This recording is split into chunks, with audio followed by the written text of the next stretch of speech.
پھر میں نے ارادہ کیا کہ ہم پھر سے کچھ آفس کے کولیگ، سارے انجینئرز ہی تھے، جا کے ملیں ڈاکٹر صاحب سے. پھر ای میل کے اوپر ان کے جو تھے اسسٹنٹ، ان سے ٹائم لیا. وہ بھی اب فوت ہو چکے ہیں رحمہ اللہ تعالی.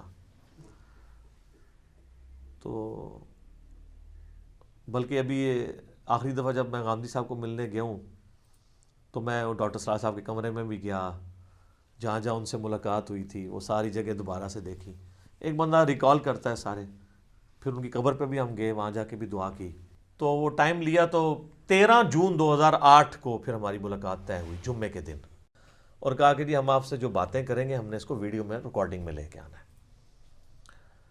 تو ڈاکٹر صاحب نے کہا ٹھیک ہے ریکارڈ کر لیں، لیکن یہ بات یاد رکھیے گا پھر میں ریکارڈنگ میں کھل کے نہیں بولوں گا. ظاہر ہے وہ پھر پبلک ڈائنامکس ہی کچھ اور ہوتی ہے، لوگ نہیں ایکسیپٹ کر رہے ہوتے. اور میں کہا جی باڑ میں کیا کیمرہ، ہم نہیں ریکارڈنگ کرتے، آپ ہم سے کھل ڈل کے بات کریں جو آپ نے اپنی زندگی میں لرن کیا ہے. تو میں نے کہا آپ کس مکتب فکر کو حق پہ سمجھتے ہیں؟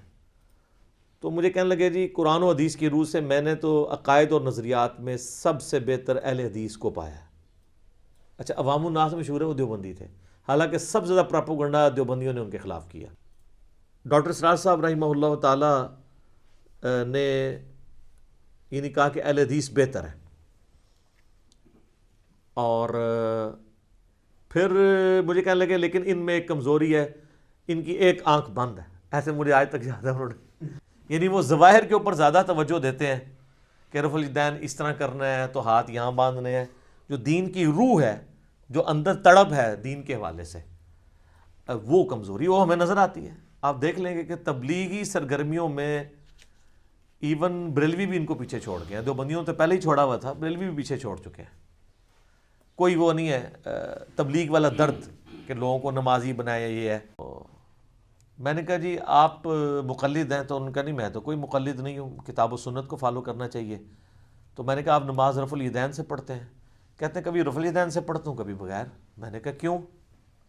کہتے ہیں کہ چونکہ اکثریت یہاں پہ حنفیوں کی ہے تو میں ان کے دل میں ذرا ان کے تلیف قلب کے لیے کہ میرے قریب ہو جائیں تو میں کبھی کبھار رفع الیدین چھوڑ بھی دیتا ہوں. ویسے آپ ان کی مسجد میں چلے جائیں تو آپ کو لگے گا آپ کسی اہل حدیث مسجد میں گئے ہیں. اکثریت رفع الیدین والے ملیں گے اور آمین تو اونچی ہوگی.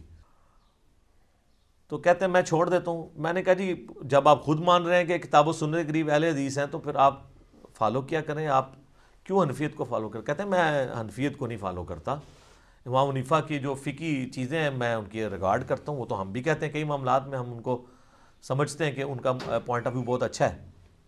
کہتے ہیں کہ جی میں جو ہوں فقہ حنفی کے بارے میں ایک ہی جملہ بولوں گا، یہ اجمی فقہ ہے. عربی جو ہے نا وہ تو وہاں پہ آپ کو حنفی نہیں نظر آئیں گے کیونکہ وہ لوگ عربی ہیں، وہ ڈائریکٹ کتابیں پڑھ لیتے ہیں. یہ ڈاکٹر سراج صاحب کے الفاظ ہیں کہ فقہ حنفی اجمی ہے، یعنی یہ جہلاں دی جنہوں نے قرآن حدیث نہیں پڑھیا.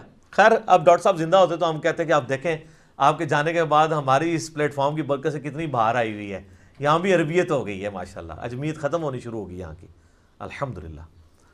تو یہ مجھے اس حوالے سے کچھ باتیں ان کی یاد تھیں. باقی میں نے 3 نمازیں ان کے ساتھ پڑھی ہیں، میرے ساتھ تو انہوں نے نماز رفع الیدین سے ہی پڑھی. تو تقلید کا تو اب کوئی سوال ہی نہیں رہ گیا.